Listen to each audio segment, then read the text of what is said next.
Let's take a close-up look at this sign, and also, of course, the guard dogs down there. It's very ferocious. Oh, watch out for your weeds.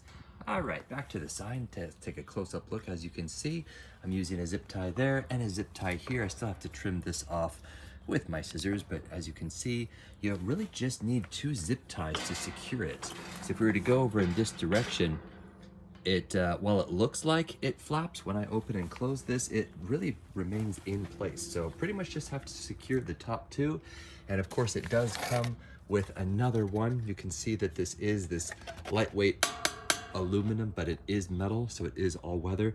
And if you look closely, it is actually reflective. So if I were to have a flashlight at night, it would light that up just nicely.